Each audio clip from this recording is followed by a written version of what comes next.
ନମସ୍କାର ବନ୍ଧୁଗଣ। ଭତ୍ତା ଟଙ୍କାକୁ ନେଇ ଅନେକ ଲୋକଙ୍କ ମନରେ ପ୍ରଶ୍ନ ରହିଛି। କାହାକୁ ଏହି ଭତ୍ତା ମିଳିବ, କେଉଁମାନେ ଯୋଗ୍ୟ ହେବେ ଏବଂ କେଉଁ ବର୍ଗର ଲୋକଙ୍କ ନାମ ତାଲିକାରେ ରହିପାରେ? ଆସନ୍ତୁ ଜାଣିବା ସମ୍ପୂର୍ଣ୍ଣ ତଥ୍ୟ। ପ୍ରଥମେ ଏହି ତାଲିକାରେ ବୃଦ୍ଧଙ୍କ କଥା ଆସୁଛି। ମଧୁବାବୁ ପେନ୍ସନ୍ ଯୋଜନାର ନିୟମ ଅନୁସାରେ 60 ବର୍ଷ କିମ୍ବା ତା'ଠାରୁ ଅଧିକ ବୟସର ଯୋଗ୍ୟ ବ୍ୟକ୍ତି ପେନ୍ସନ୍ ପାଇଁ ଯୋଗ୍ୟ ହୋଇପାରନ୍ତି। ତେବେ ଅନ୍ୟ ଯୋଗ୍ୟତା ମଧ୍ୟ ପୂରଣ କରିବାକୁ ପଡ଼ିବ। ଦ୍ୱିତୀୟରେ ବିଧବା ମହିଳାମାନେ ଆସୁଛନ୍ତି। ଯୋଗ୍ୟ ବିଧବା ମହିଳାଙ୍କ ପାଇଁ ମଧୁ ପେନ୍ସନ୍ ଯୋଜନାର ସାମାଜିକ ସୁରକ୍ଷା ପେନ୍ସନ୍ ବ୍ୟବସ୍ଥା ରହିଛି। ତେବେ କେବଳ ବିଧବା ହୋଇଥିବା ଯଥେଷ୍ଟ ନୁହେଁ, ଯୋଜନାର ଅନ୍ୟ ନିୟମ ମଧ୍ୟ ଯାଞ୍ଚ ହେବ। ତୃତୀୟ ବର୍ଗରେ ଦିବ୍ୟାଙ୍ଗ ବ୍ୟକ୍ତିମାନେ ରହିଛନ୍ତି। ନିର୍ଦ୍ଦିଷ୍ଟ ଯୋଗ୍ୟତା ପୂରଣ କରୁଥିବା ଦିବ୍ୟାଙ୍ଗ ବ୍ୟକ୍ତି ପେନ୍ସନ୍ ପାଇଁ ଯୋଗ୍ୟ ହୋଇପାରନ୍ତି। ଏଥିପାଇଁ ଦିବ୍ୟାଙ୍ଗତାର ପ୍ରମାଣପତ୍ର ଏବଂ ଯୋଜନାରେ ଥିବା ଅନ୍ୟ ଆବଶ୍ୟକ ଦଲିଲ ଦରକାର ହୋଇପାରେ। ଏହା ସହିତ ଦୃଶ୍ୟମାନ ବିକୃତି ଥିବା କୁଷ୍ଠରୋଗୀଙ୍କ ପାଇଁ ମଧ୍ୟ ଯୋଜନା ପେନ୍ସନ୍ର ବ୍ୟବସ୍ଥା ରହିଛି।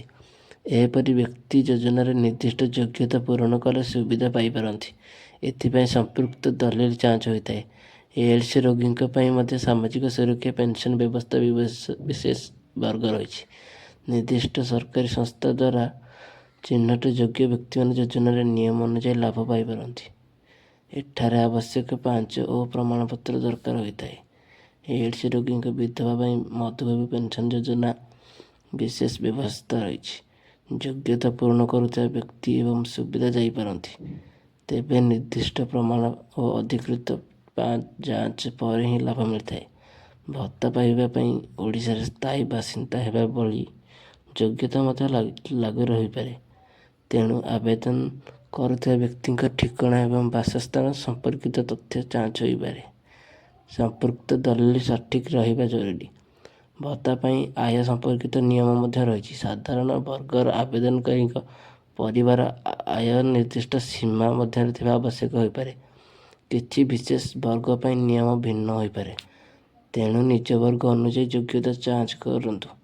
ଯେଉଁ ବ୍ୟକ୍ତି ପୂର୍ବରୁ ସରକାରୀ କିମ୍ବା ସରକାରୀ ସଂସ୍ଥାରୁ ଅନ୍ୟ ପେନ୍ସନ୍ ନେଉଛନ୍ତି, ସେମାନଙ୍କ ପାଇଁ ମଧ୍ୟ ମଧୁବାବୁ ପେନ୍ସନ୍ ଯୋଜନା ଅଲଗା ନିୟମ ରହିଛି। ତେଣୁ ଦୁଇଟି ପେନ୍ସନ୍ ଏକା ସାଙ୍ଗରେ ମିଳିବ ବୋଲି ଧରି ନେବା ଠିକ୍ ନୁହେଁ।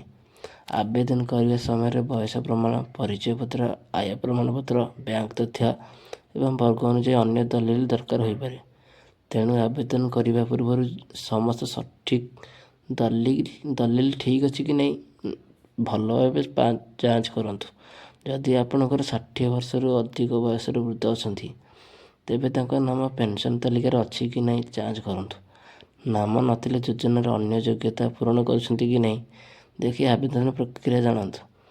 ବିଧବା ମହିଳାଙ୍କ ପାଇଁ ମଧ୍ୟ ନାମ ତାଲିକାରେ ଅଛି କି ନାହିଁ ଯାଞ୍ଚ କରିହେବ। ଯଦି ନାମ ନଥାଏ, ତେବେ ସମ୍ପୃକ୍ତ ପଞ୍ଚାୟତ, ବ୍ଲକ କିମ୍ବା ସାମାଜିକ ସୁରକ୍ଷା କାର୍ଯ୍ୟାଳୟରୁ ଆବେଦନ ପ୍ରକ୍ରିୟା ଓ ଆବଶ୍ୟକ ଦଲିଲ ବିଷୟରେ ଜାଣିପାରିବେ।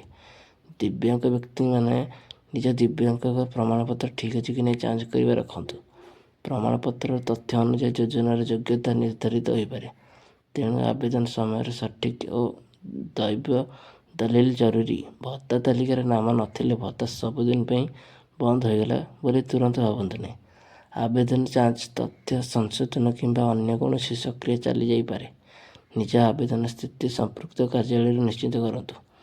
ଭତ୍ତା ଟଙ୍କା ନ ମିଳିଲେ ପ୍ରଥମେ ବ୍ୟାଙ୍କ ଖାତା, ଆଧାର ସମ୍ପର୍କିତ ତଥ୍ୟ ଏବଂ ଆବେଦନ ସ୍ଥିତି ଯାଞ୍ଚ କରନ୍ତୁ।